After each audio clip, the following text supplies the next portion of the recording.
বাংলাদেশের মুক্তিযুদ্ধের বিজয় দিবস 16ই ডিসেম্বর। যতখানি এপারে ততখানি ওপারে একই সঙ্গে উদযাপন, স্মরণ, অনুপ্রেরণা নিয়ে সামনে এগিয়ে যাওয়ার দিন। কিন্তু ওপারে মানে বাংলাদেশে যাদের মুক্তি, যাদের যুদ্ধ, যাদের বিজয়, আসল বিজয়, যাদের স্বাধীনতা, তারা মুক্তিযুদ্ধের সাল, তারিখ, মুখ, নেতা, কর্মী এসব বাদে আর যা যাভাবে মুক্তিযুদ্ধ উদযাপন করা যায় করছে। মানে এটা বুঝতে পারলেন নিশ্চয়ই আপনারা।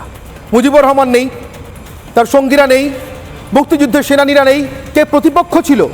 পাকিস্তান না অন্য কোনো দেশ, অথবা নাম না জানা কেউ, সেটাও জানা যাচ্ছে না। মুক্তিযুদ্ধের সালটা যে 71 সেটাই লেখা হচ্ছে না। তার কারণ এরা তো মুক্তির অন্য দিন ঠিক করেছে।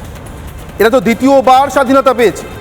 প্রথমবারের স্বাধীনতা রাজাকারদের হাত থেকে, খান সেনাদের হাত থেকে স্বাধীনতা বলতে মানতে তো এদের আসলে অসুবিধা। তার কারণ রাজাকার আর খান সেনাদের সঙ্গী সাথীরাই নাকি এবার সরাসরি বাংলাদেশের সরকার চালাচ্ছে।